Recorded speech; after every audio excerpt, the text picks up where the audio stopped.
What if Samsung brings back something that users were happy to see gone? Well, that might just happen. A new leak says Samsung could return to using Exynos chips in the Galaxy S26 series. Yep, after skipping Exynos for the Galaxy S25 lineup, the company might go back to splitting chips based on regions. So why the change? Let's break it down. Before we begin, if you enjoy tech news, leaks, and updates, make sure to like this video and subscribe to the channel. Now, let's get into it. According to a trusted tipster, Samsung plans to use the Exynos 2600 chip in some Galaxy S26 models next year. This wouldn't be the first time Samsung does this. For many years, they've used Exynos chips in regions like Europe and Asia, while Snapdragon chips were used in the US, Canada, and China. But for the Galaxy S25 series, Samsung skipped that strategy. They used the Snapdragon 8 Gen 4 or Snapdragon 8 Elite in all models worldwide. The reason? Samsung couldn't produce enough Exynos 2500 chips in time, so the S25 lineup became Snapdragon only, and a lot of people like that. Now, leaks suggest Samsung is working hard to bring the Exynos back with the Galaxy S26. The Exynos 2600 is expected to be built using a new 2nm process, which would offer better efficiency and performance. But there's a catch. The chip might have limited volume, meaning Samsung may not have enough to power all phones globally. The tipster compares this to the Exynos 990 situation. That chip was used in almost every region for the Galaxy S20 except the US, Canada, and China. So the idea of limited volume doesn't quite line up with that example. A better comparison might be the Galaxy S22 series, where Snapdragon chips were used almost everywhere except Europe. That setup might return with the S26 lineup. There's also a rumor that only the Galaxy S26 Ultra will get the Snapdragon chip in all regions. The regular S26 and S26 Plus may come with Exynos in those countries. But right now, nothing is confirmed. Samsung's decision to mix chips has always been controversial. Starting with the Galaxy S20, people notice real differences between Snapdragon and Exynos models. Snapdragon versions usually perform better, had longer battery life, and handle heat more efficiently. Over time, Samsung has tried to reduce those gaps, but many users are still not fully convinced.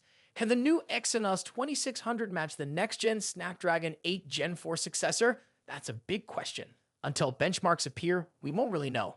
Now, aside from the chip news, the Galaxy S26 Ultra is expected to bring some exciting upgrades. One leak says Samsung might reintroduce variable aperture for the camera, giving more control over lighting.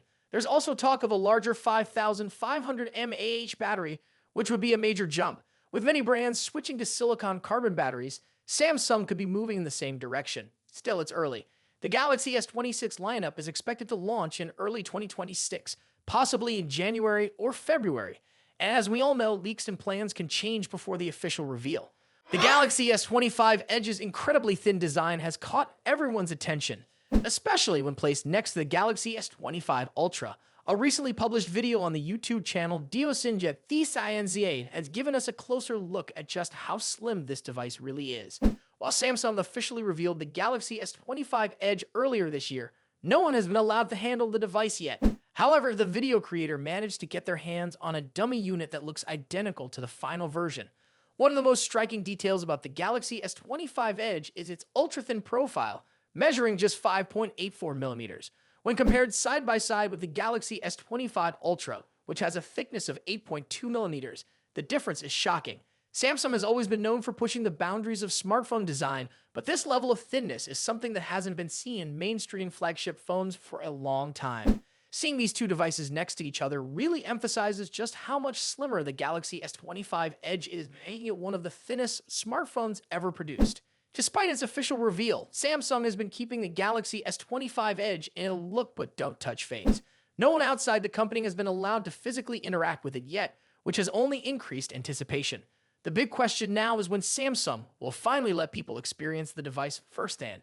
According to reports, the Galaxy S25 Edge is set to launch next month, with retail availability expected in May. That means the wait isn't too long, but there is a catch. Unlike Samsung's usual global releases, the Galaxy S25 Edge will reportedly have a very limited initial production run. Only around 40,000 units are expected to be available at launch, which means it might not be available in many countries right away. This strategy suggests that Samsung is testing the waters with this new design before committing to a larger production scale. Given its unique form factor, it makes sense for Samsung to gauge demand before making it widely available. One of the biggest concerns with a device this thin is durability. While the design is undoubtedly impressive, questions remain about how well the phone will hold up under everyday use. Ultra-thin smartphones in the past have sometimes suffered from structural weaknesses, so it will be interesting to see how Samsung has addressed these potential issues. Additionally, battery life is another factor to consider. A slimmer device usually means less space for a large battery, which could impact overall performance. However, Samsung's advancements in battery efficiency may help balance this out. For now, all we can do is wait and see how the Galaxy S25 Edge performs when it finally reaches consumers. Samsung has a history of pushing the limits of smartphone technology. This device could be the next step in redefining premium smartphone design. If the demand is strong, Samsung might increase production and expand availability to more markets. Until then, the limited release will make the Galaxy S25 Edge a rare and highly sought-after device. Are you excited about the Galaxy S25 Edge, or do you think the ultra-thin design comes with too many compromises? Let us know in the comments, and don't forget to like this video and subscribe for more updates. Thanks for watching, and I'll see you in the next video. A new leaked render of an iPhone 17 Pro case has created confusion due to a noticeable inconsistency. The image shared by leaker Majin Buu shows a design flaw that contradicts previous leaks. In one of the images, the camera bar appears shorter than expected, stopping well before the right edge of the phone. This goes against earlier CAD-based leaks, which showed the camera bar running from one side of the device to the other. Many users pointed out this discrepancy, and in response, Majin Buu admitted that there might have been an error in the drawings. He assured that the final design would match the CAD renders, confirming that the camera bar would indeed stretch across the back of the phone. While mistakes and leaks are common, this does raise questions about the accuracy of the newly shared render. The iPhone 17 Pro's camera bar is expected to include a 48-megapixel wide camera, a 48-megapixel ultra-wide camera, and a 12-megapixel telephoto camera with a periscope lens supporting 5x optical zoom. Along with these lenses, the camera bar will house an LED flash, a microphone, and a vertically mounted LiDAR scanner. Despite the design change, Apple will retain the triangular camera arrangement that has been a staple of its Pro models. This means that even though the layout of the module is shifting, it will still maintain a familiar lens positioning. However, not all users are happy with the new design. Some have already expressed their disappointment, criticizing the rear camera bar as unappealing. Others believe it closely resembles the camera design seen on Google's Pixel phones, calling it uninspired. While design preferences are always subjective, it is clear that Apple is making a deliberate move toward a more streamlined camera setup. Instead of separate camera lenses placed in a cluster, this full-width bar provides a more uniform look. Whether this change is an improvement or not will depend on user reception once the device is officially revealed. For those hoping that this design is just a rumor, the chances of Apple changing direction seem slim. Multiple leaks from various sources have shown a consistent design, suggesting that this is the final look Apple is moving forward with. Case manufacturers often receive early CAD models to prepare accessories ahead of launch, and these leaked files have repeatedly depicted the full-width camera bar.